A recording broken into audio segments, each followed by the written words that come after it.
Hey everyone, this is Pete and welcome to a new video series. I guess this is going to be. It sounds nice and conclusive, doesn't it? Yeah, as you might have noticed, I've not been around here on YouTube much recently. I've just sort of feel like I've lost my mojo a bit just recently. Been feeling a bit burnt out, so I wanted to do something a little bit different. Just something that's nice and relaxing and chilled out. So this series is basically just going to be me playing some Evercade games, chatting a bit about the game and maybe about some general stuff as well. So pretty similar to what I've been doing in the past on this channel, but I guess less sort of formalized. We're not going to go in any particular order through the games on this series. We're not going to go in cartridge order or alphabetical order or anything like that. I'm just going to play what I feel like each episode, and over the long term we should cover hopefully a big chunk of the Evercade library, which is something I've been wanting to do in one form or another for a while, but I took a bit of a break from doing Evercade A to Z videos when I first started working for Blaze. Yes, if you're not familiar, I do work for Blaze as a QA and editorial specialist. That said, this is not an official Blaze video. This is not sponsored by Blaze. This is not endorsed by Blaze. Nothing I say in this video should be taken as anything to do with Blaze.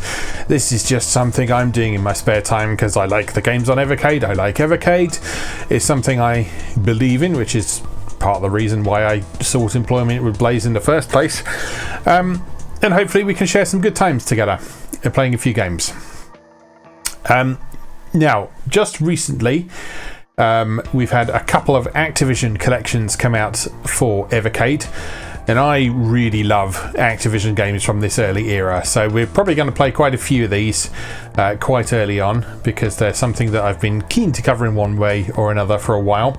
You may recall a while back I started an Atari A to Z anthology series based on the games that are in Activision Anthology, but this seems as good a way as any to cover some of these great games on Evercade. So I think today we are going to start with H.E.R.O from Activision Collection 2. So let's read the blurb first of all. Roderick H.E.R.O at your service. Please call me our hero, everyone does. Volcanic activity has trapped miners in mine shafts in Mount Leone. I shall use equipment, some think it rather nifty, of my own invention to help miners no mere mortal can reach. It would give me great pleasure to have your help. The object of this undertaking is to rescue as many miners as possible before running out of lives. There are 5 difficulty levels available. The higher the difficulty level, the deeper within the mine one begins, and the more advanced the challenge. In Game 5, the order of levels after the first is randomised. So a bit of historical context for those unaware. H.E.R.O was the second game from the creative mind of John Van Ryzen, who had previously developed Cosmic Commuter for Activision, which is also on these cartridges. He designed the middle levels of the game first and worked backwards and forwards from there to balance the difficulty of the earlier and later stages respectively. And speaking in a retrospective interview in 2015, which I think was with Retro Gamer, Van Ryzen fondly recalled that in these early days of the games industry, there were no deadlines or budgets for games. It was done when it was good. And Katie's little nugget of wisdom on this one is that H.E.R.O stands for Helicopter Emergency Rescue Operation. Now you know. Alright, let's play. So this was a 2600 classic. It's regarded as quite an influential game as well, because it was a very early multi-screen platformer with a bit of an exploratory element. It's not full-on open structure, sort of Metroid style or anything like that, but it does have alternate routes you can take, as you can see. So there is sort of an optimal route to take through each level usually.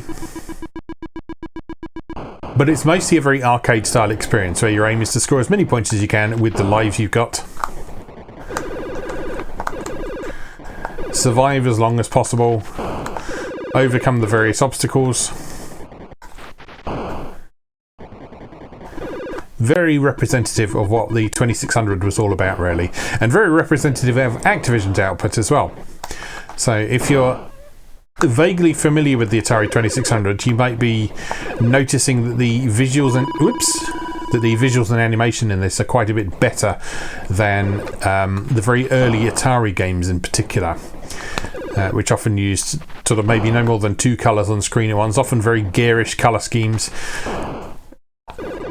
This looks a lot closer to what we now recognise as a video game. This is much more recognisable as a console game. It's got colourful main sprites, smooth movement, environments that are, if not realistic, then they're certainly plausible within the context of the game itself. We've even got some quite clever little mechanics in this, like the knocking out the lights and plunging the mine into darkness, and the fuse from your dynamite and the explosion lighting up the area when you're in the dark.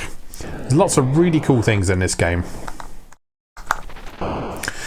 So, as you can hopefully tell from what I've been doing so far, your aim in this game is to get to the bottom of each mine and rescue the miners.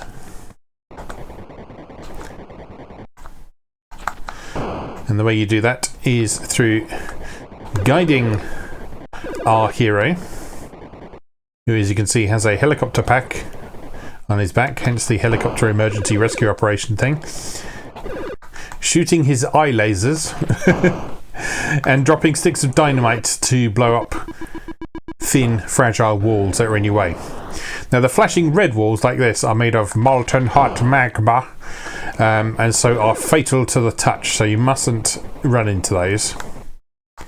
The standard walls like that, they're just solid.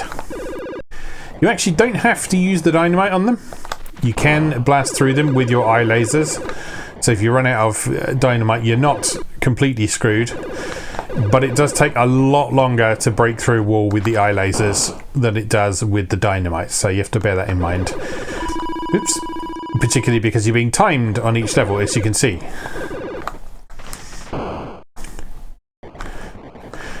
And this being an old school Atari game, everything is of course completely fatal to the touch. So although you have a power meter, it's not an energy bar, it's a time limit basically.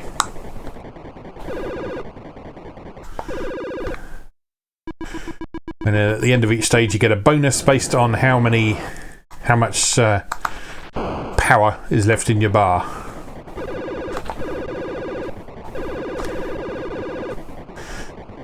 So very similar sort of structure to several of Activision's earlier games, particularly stuff like Mega Mania and Sequest, that sort of thing. This idea of completing a level against the clock and then getting a huge chunk of your points from the time bonus at the end of each stage was very much a staple for Activision. And it worked well. It's a good format, so it's clear why they can. It's clear why they continue doing that. And you'll see that if you get killed by an enemy, that enemy will then be destroyed.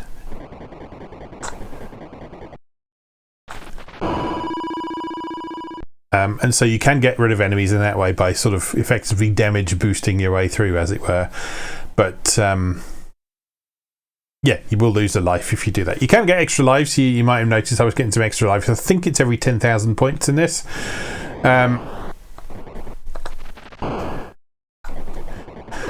So if you are using an approach to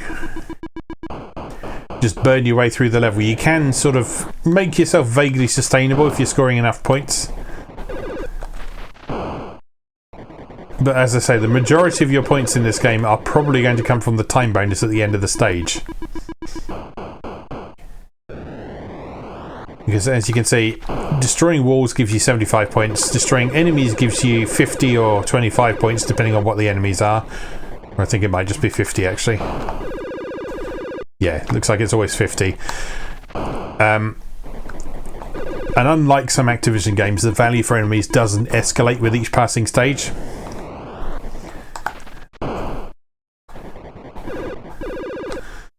So you've got a fairly constant pace of scoring as you go throughout the game.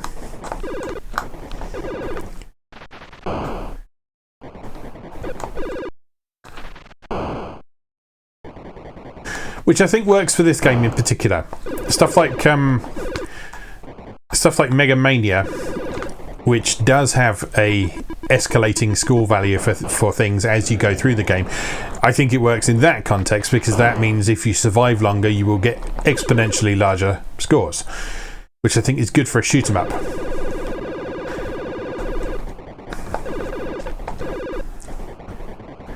I think given the way this game is designed though, I think having the sort of flatter rate of scoring is a good way of doing things. And yeah, there you see, we got a multiple of 10,000 points, so we got an extra life. So you want to aim to keep those extra lives flowing and not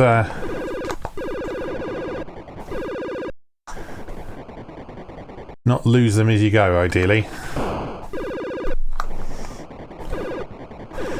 And so that means keeping yourself safe from baddies. Making sure you get out of the way of the dynamite when you drop it, because it does have a blast radius which affects both you and enemies. So you can actually defeat enemies with the dynamite as well.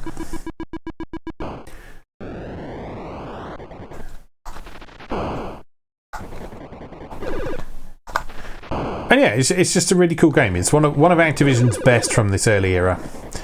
I first played this on Atari 8-bit because although a lot of these games are most well known as 2600 games, many of them did get ported to other platforms as well. And those other platform versions often had slightly enhanced graphics and or sound.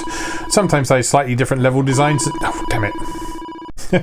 Sometimes they had slightly different level designs, other variations like that, but yeah, they quite sensibly thought that, yeah, these are good games, so why shouldn't people who have a ColecoVision, an Atari 8-bit, a Commodore 64, why shouldn't those people be able to enjoy these games without having to buy another system?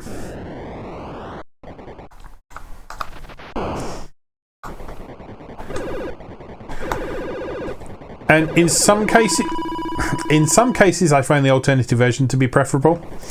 Like, I prefer the Atari 8-bit version of River Raid, for example, just because it's a little bit more interesting. It's got more different types of enemies to deal with. Level 8 again. That's clearly my nemesis. All right, let's go for game 3. Well, that starts us on level 9, so the level after where we got to. Yeah, I actually prefer the Atari 8-bit version of River Raid to the 2600 version. I like the 2600 version a lot. It's one of my favourite 2600 games, but I just like the Atari 8-bit version just a tiny bit more.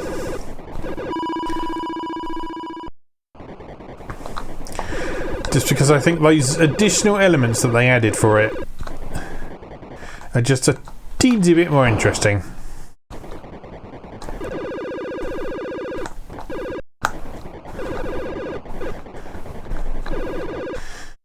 You see, as we progress through the stages, they get longer and more complex. Excuse me. Right. It's those thin little walls you need to break that are on those tiny little thin islands are quite difficult to deal with.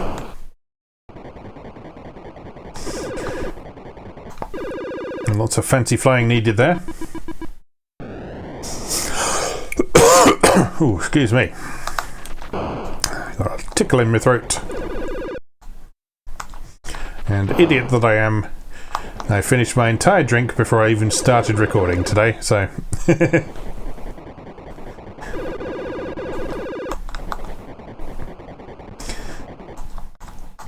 And you see in these later stages we're starting to see more and more alternative routes that you need to take. More and more hazards that require precise timing as well.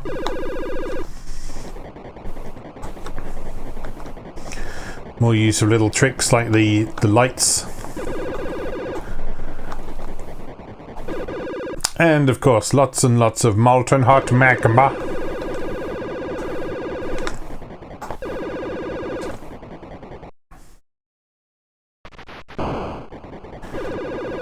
That's always nerve-wracking when you step off the side, because when you're standing on a platform, it takes a moment between you pushing up and his helicopter to actually activate. It sort of has to spin up, but when you walk off the edge, it activates straight away. But it still takes a little while to actually stop falling. And we were going to run out of time. Look at that, moving platforms and death. Oh, we're going to run out of time.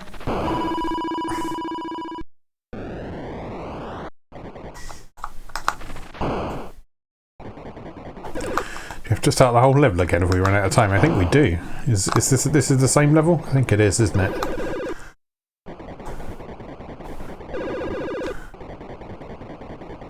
Yeah, it is. So there's your lesson. Don't run out of time.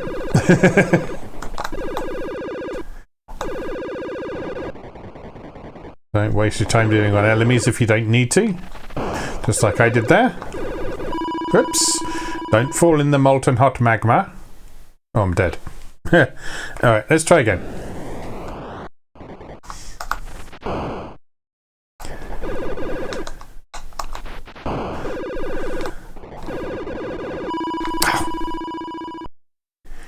Egypt.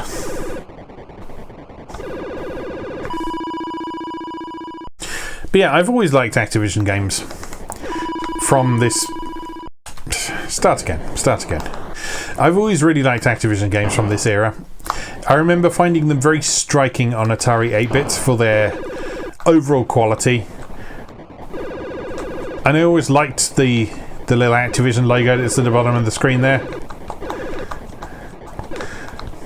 Sort of in retrospect, it's a teensy bit arrogant, but you know, it was also justified, because Activision in the 2600 days was very much a badge of quality. You knew that if you were playing an Activision game, you were almost certainly going to be playing a game that was good.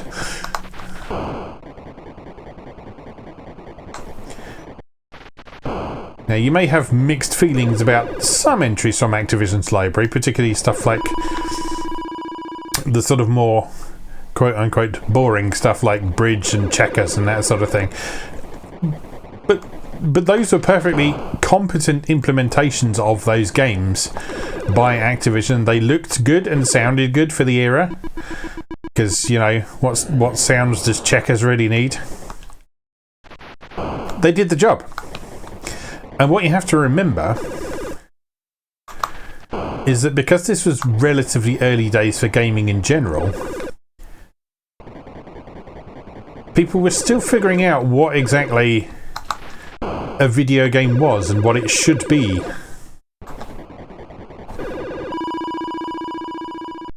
And a popular thing for video games to be at the time was as a sort of substitute for family game time, or indeed as an alternative means of having family game time. Because one thing I think it's easy to forget is that these early games consoles were very much positioned as sort of a family activity for everyone to participate in together around the television. So like, so much of the marketing was showing an entire family sitting around their television enjoying it together. And that was generally regardless of if the game was like a family board game like backgammon or chess or checkers or something like that, or if it was something like Space Invaders.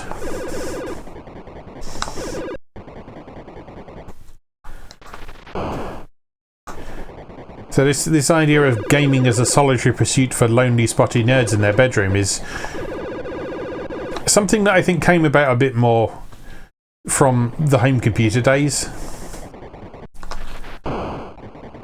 But certainly the early days of consoles, yeah, this is very much a sort of family-friendly activity.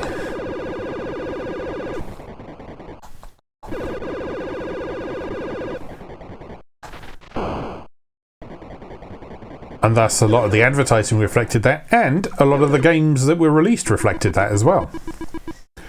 Which is why we had things like Atari's Video Chess, Video Checkers, Activision Checkers and Bridge,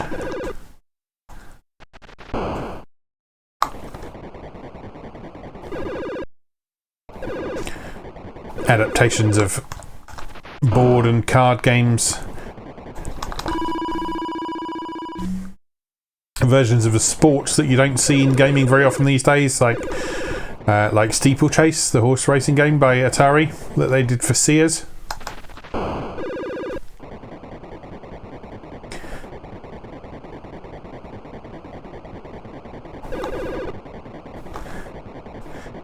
I think it's really interesting to look back on this time and consider the changes and the differences in the way that gaming is perceived today and how it was back then.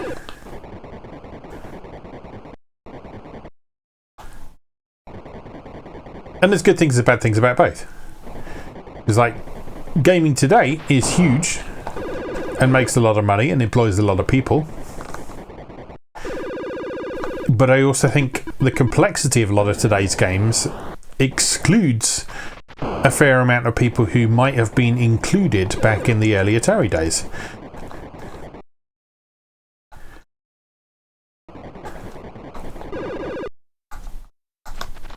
So like my mum is never going to play, like, I don't know, Pragmata or something like that. But she used to love Mega Mania back in the day. Oh, we got to go up and round. We do have to go up and round. Yeah, my mum's never going to play a modern AAA game because it's too complicated for her. Not that she's dumb or anything. It's just that she hasn't been playing games for 30 or 40 years like some of us, and thus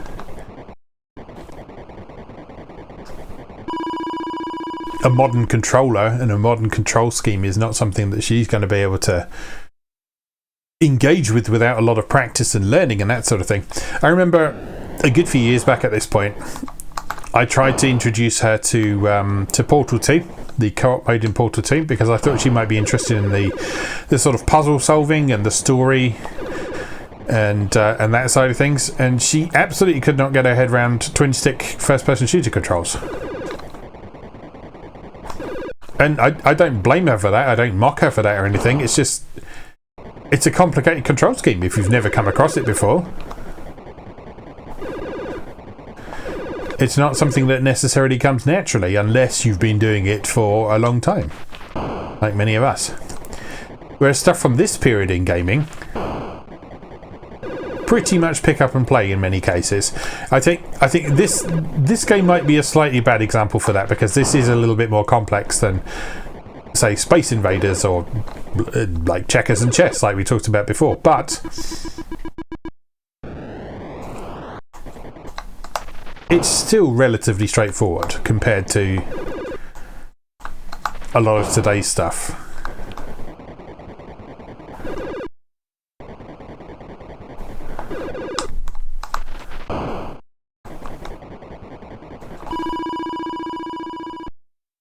And I don't think we've lost that completely, because Nintendo's still doing good work in that area. A lot of indie developers are still doing good work in that area. And love them or hate them, a lot of mobile games are doing good work in that area when they're not trying to fleece you out of your savings, that is. Oh, I cannot time getting rid of that snake. Very difficult to get around. I think you've just got to sort of hop off the edge and avoid it rather than trying to shoot it beforehand.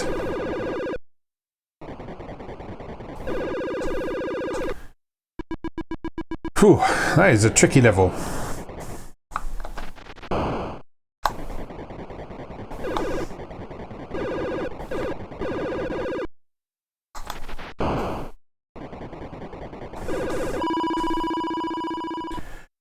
But yeah, a lot of people cite this specific game as a favourite Activision title, and with very good reason, as you can hopefully see.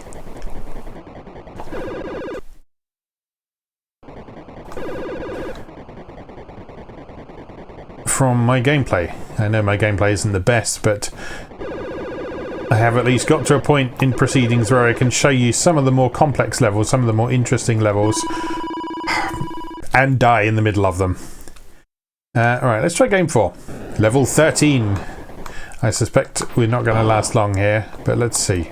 Let's just see how it goes, shall we? Okay, so we've got another... Oh, that's nasty. That is nasty. Alright, down the hole.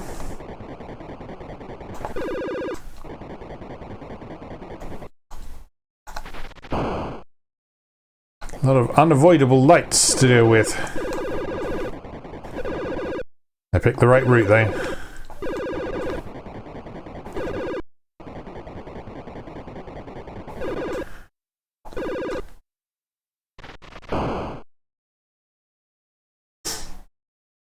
Oh, that's a bit nasty. That is a bit nasty. Gotta be very precise getting off the edge there. Oh, this is horrible.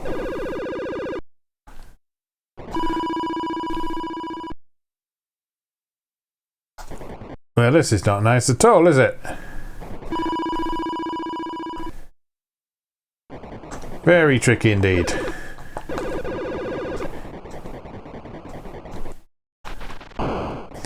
Yeah, I think the most difficult thing about this game is learning to deal with that delay between you pressing up and actually the helicopter pack actually activating.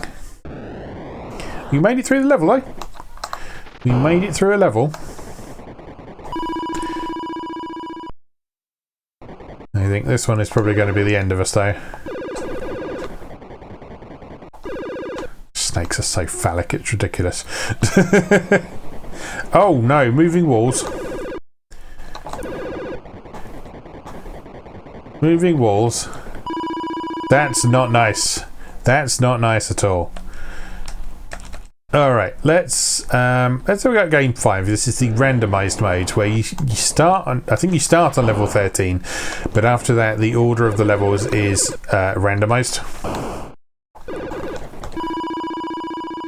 Actually, I don't think this is level 13, is it? This is difficult is what it is. Oh my god.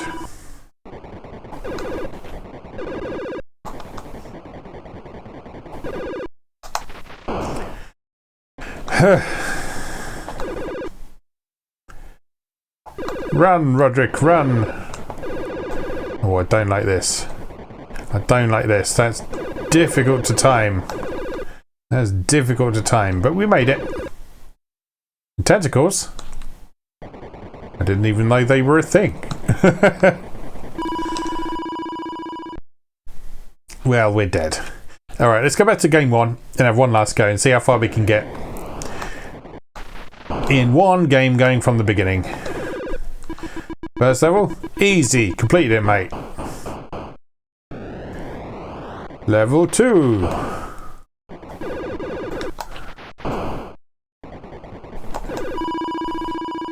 No, I'm not having that. Start again. I'm not standing for that. I'm not standing for a death on level 2.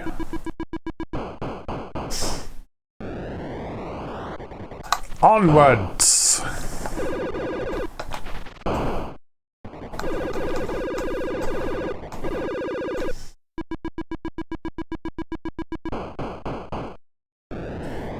Alright, nicely done.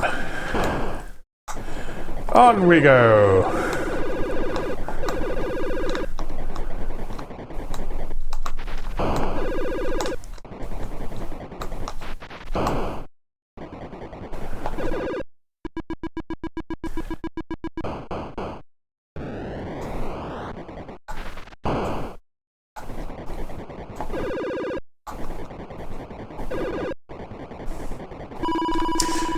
Every time.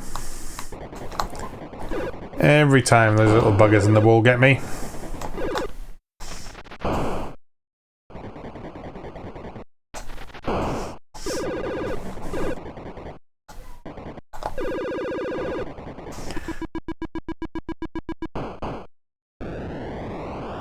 Yeah, I know it's not particularly fashionable to like Activision at the minute for all manner of reasons, many of which are entirely justified, but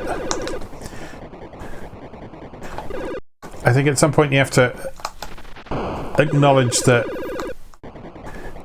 the company has done good work, and the fact that they are willing to re-release these games show that they do care a bit about their history. As far as I'm aware, these Evercade versions are the first time these have been re-released since I think the PSP was the last time they came out. It was Activision Anthology Remixed or whatever it was called. Which was a decent compilation, but the emulation wasn't great in retrospect. I don't think at the time that came out any of us really noticed that the emulation was a bit suspect. But going back to those Activision Anthology releases today, yeah, some of them are a bit dodgy. Just in terms of performance and recreating the sound and the smoothness and that side of things.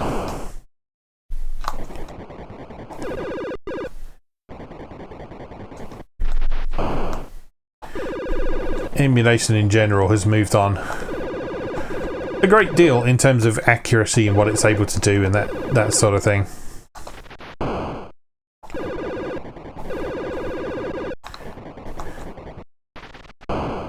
And you may think, well, a PS2 or a PSP should be able to easily run an Atari 2600 game. It's not just about running the game. It's not just about how powerful the original hardware was. It's about recreating the experience of that original hardware and what its custom chips and things did and all that side of things. And sometimes these early games can be surprisingly tricky to get running as they did back in the day.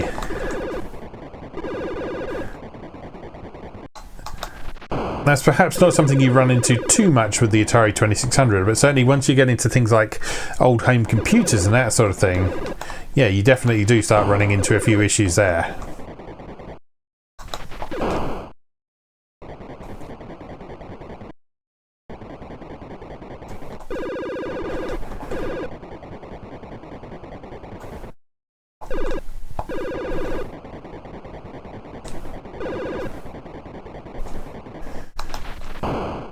I'm just glad these games still exist.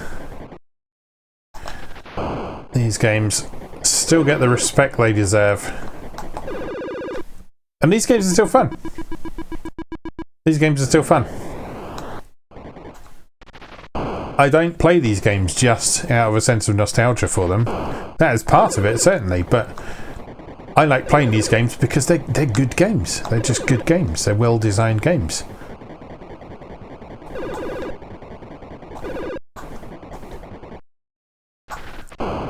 And good game design is completely timeless, regardless of what it looks like, what it sounds like, how it performs, what the colours are like. If a game's enjoyable and fun to play, that's all that matters, really.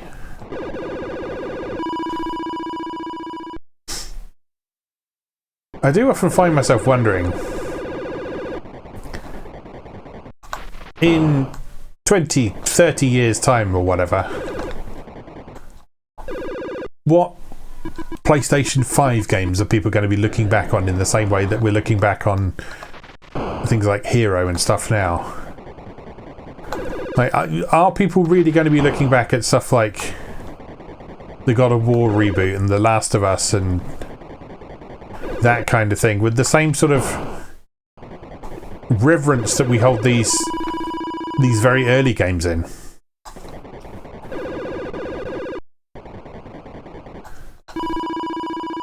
Yeah. And I'm never sure what the answer to that will be, actually, because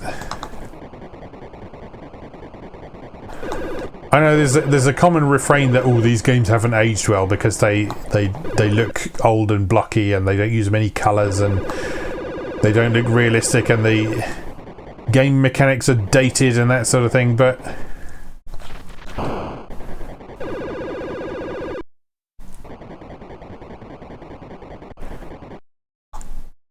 I don't know, your mileage may vary on this, but I tend to find that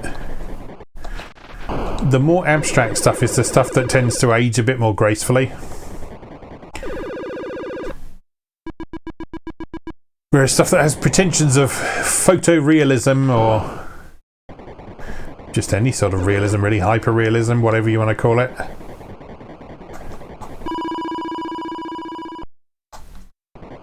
That maybe doesn't age quite so well.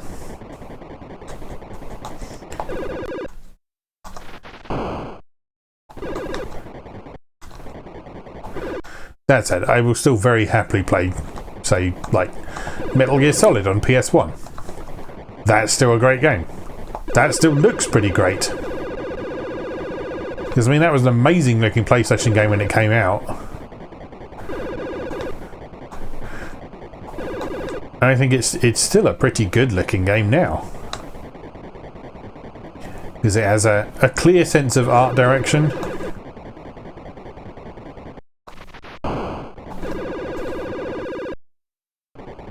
And that, I think, shines through over and above, regardless of the technical side of things. And I think that's probably true for 2600 stuff as well. It's like, this has simple visuals, but it does have a clear visual identity. It has a clear colour palette. It has clear designs for its characters. There is a passable visual language to this game that you come to understand as you play, and you can come to interpret in terms of the mechanics. I didn't need to destroy that, did I? Never mind.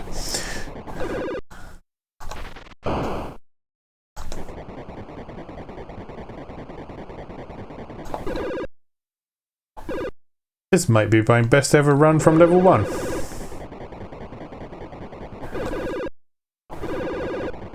Although we are on our last life. And there's a magma wall and a snake. Run! Carefully. Very carefully.